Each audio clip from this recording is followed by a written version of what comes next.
Hey, what's going on? This is the intro to a video where I recorded every single stage of the process on what it took to complete the foundation on my first home build.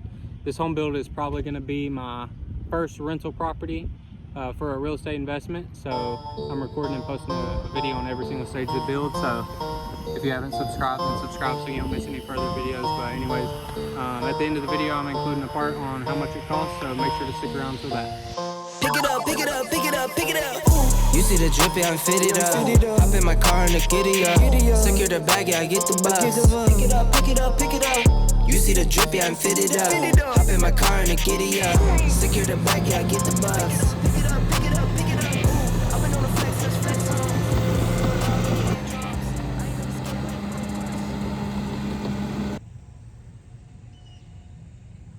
on. Alright, so day one complete. Today the foundation contractor just came in, and as you can see, there's dirt. They scraped off the top 8 inches of topsoil and grass. That way tomorrow they can come in and bring in all the dirt and build the pad.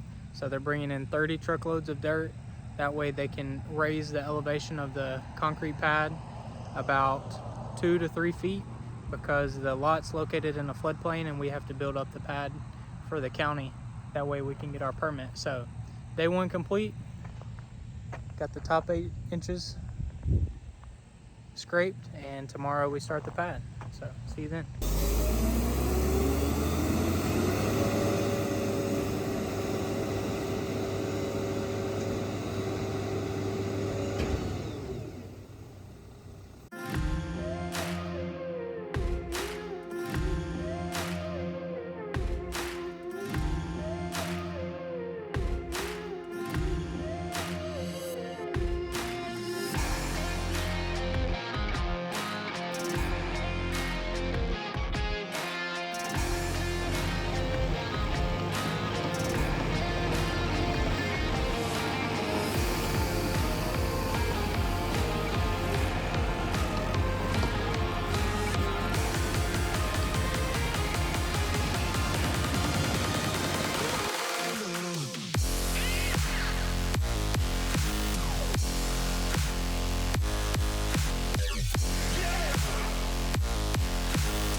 People, it is the day after and the pad is built.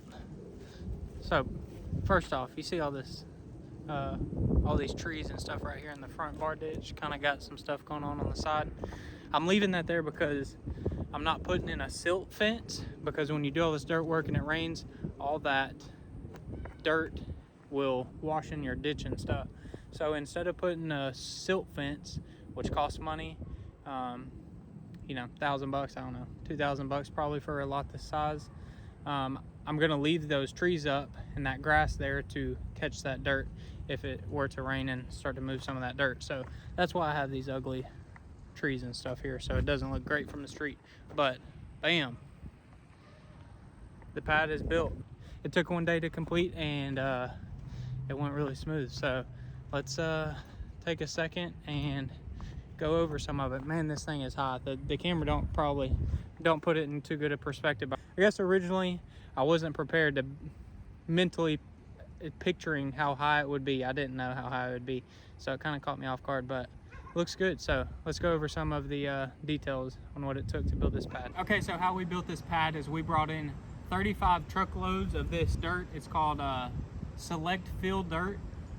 It's, you know, you can't build a foundation pad of a house with just any kind of dirt. You have to use a specific kind of dirt. This dirt here is called select fill, and we ordered about 35 truckloads of this dirt, and we used a bulldozer to spread it out and then compact it down, and, you know, run over it continuously to compact it down to get it ready for the slab on grade concrete foundation. That's pretty much it for the pad building. We will proceed with the foundation now.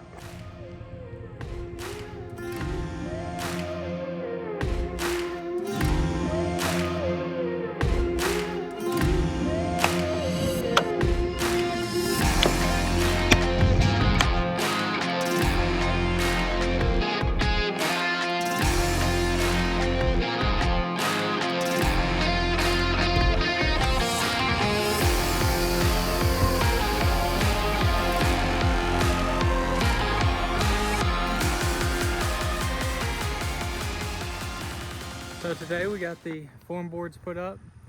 Essentially the form boards are just 2x12 boards right here, 2 inches thick, 12 inches wide, and they're braced with these stakes so that they can't move.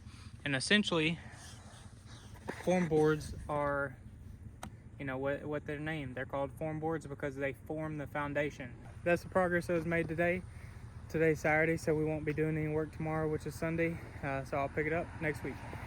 So after the forms are put up, next is the underground plumbing. And I know plumbing is not necessarily a dirt or concrete trade. Plumbing is its own trade, plumbing. And there's 3 parts of plumbing to building a house. There's the underground plumbing, the in-the-wall plumbing, then lastly the finished plumbing. So I'm going to record each part of the plumbing phases throughout the duration of the build, and then in the end I'm going to make a video specifically for the plumbing in summary and cost and whatnot. So yeah, this is the underground plumbing. After we finished the forms, the plumbing crew came in, dug the trenches, laid the pipes, did the fittings, all in the correct locations under the slab. Essentially underground plumbing is the sewer that comes from the house everywhere, from the drains on the sinks, the drains on the showers, the toilets, and carries all the plumbing from the house outside the house into either city sewer or a septic system, or in my instance we had city sewer. So that's what underground plumbing is. It took the plumbing crew about 2 to 3 hours to complete, maybe a little less. Now we did have an inspection on the underground plumbing. Most places do inspect the underground plumbing, but we did, and we actually failed the first underground plumbing inspection because the pipes were silted in because we had a big heavy rain and flood in between the time we did the work and the inspection, because that's my fault, lack of experience. Anyways, we ended up uncovering the pipes from the dirt, and we passed inspection the next time. And then of course once you pass inspection, you can move on to the next part of the foundation, which the next part of the foundation is the prep work for the concrete.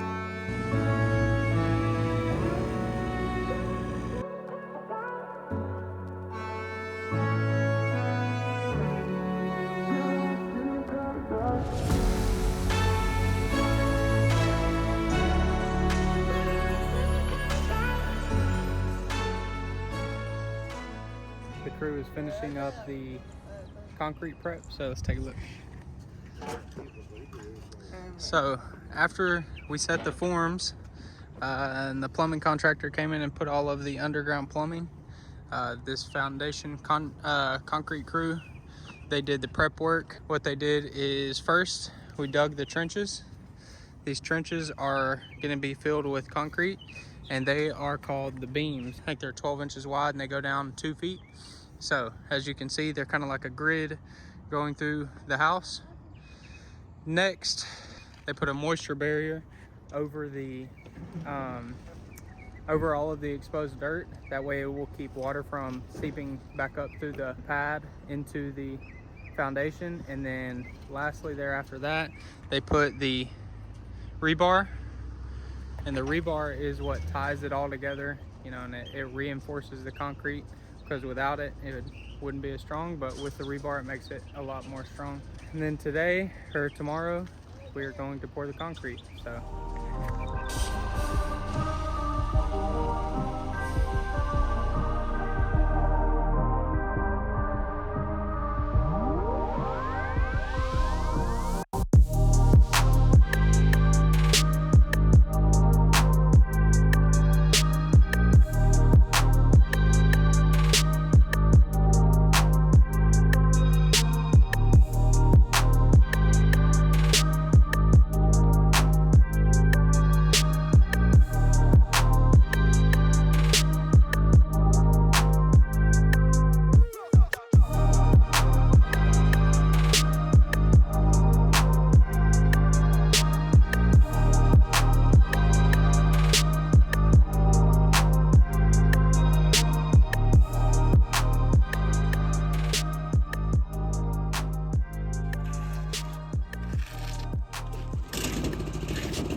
Okay, finally, let's talk about how long it took to complete, and then more importantly, how much it cost. So I started the dirt work on January 9th. That was the very first day that we came out and scraped the top 8 inches of topsoil. And then we finished everything today, which is February 20th, where we put in the temporary driveway, did the final grade. So from start to finish, it took 6 weeks exactly, and I went 2 weeks longer than I anticipated. So unfortunately, we did encounter a failed plumbing inspection that essentially cost a week of time. And then secondly, we also had 2 instances where it literally flooded the freaking neighborhood that I'm building in. Not really, but yeah, flash flood. Anyway, so that flooding and dirt work and concrete doesn't go too well together, so that set us back some time. Anyway, so yeah, January 9th to February 20th took 6 weeks to do. That's essentially what I'm accounting for, half of how long it's going to take to build the whole house, I hope. So it took a month and a half essentially to do the foundation. So next, let's talk about cost. It cost, I hired one contractor, a turnkey contractor for the foundation, to do all of the foundation, and he supplied all the material, all the labor. Essentially, I didn't really have to do anything. As far as hiring other contractors to come in and do stuff, of course, besides my underground plumbing crew, which they're going to handle all the plumbing in the house. So turnkey foundation contractor did the work. Now he has a dirt company and a concrete company. So I paid him 2 separate checks. I paid him a check for the dirt, and then also paid him a check for the concrete. So in dirt work, it cost $8,445, which I'll pop up the invoices on here just so you guys can see. You can pause it and look at it if you want. So it cost $8,445 in dirt, and that was essentially the scraping, all the excavation, building the pad, the temporary driveway. I think that's pretty much it. So $8,445 worth of dirt. Then in concrete, which is the second part of the foundation, it cost $26,775. And of course, the concrete was the form boards, the prep work, putting the plastic down, the rebar, digging the beams, and then lastly, of course, the pour of the concrete, and then of course applying the actual concrete material. So all in all, the total cost for my foundation is $35,220. That's definitely going to be the largest cost of the home build, which I knew that. So yeah, overall foundation went really well. It did take a little bit longer than I anticipated, but I still do have a very high goal of finishing the house at the end of March. Actually, March 31st is my expected end date. That means it would take me 2 months and 3 weeks to build the house from start to finish. Since I started first week of January, finished the end of March. So that's my goal. And if you've watched this far into the video, because I expect this is going to be a pretty long video, if you watch this far into the video, then you're probably interested in watching me build the rest of the house. So we've already actually framed the house, so that video should be coming out pretty soon. So yeah, if you watch this video this far, I appreciate you, and see you on the next one. Pick it up, pick it up, pick it up, pick it up. You see the drip, yeah, I'm fitted up. Hop in my car and the giddy up. Secure the bag, yeah, I get the bus. Pick it up, pick it up.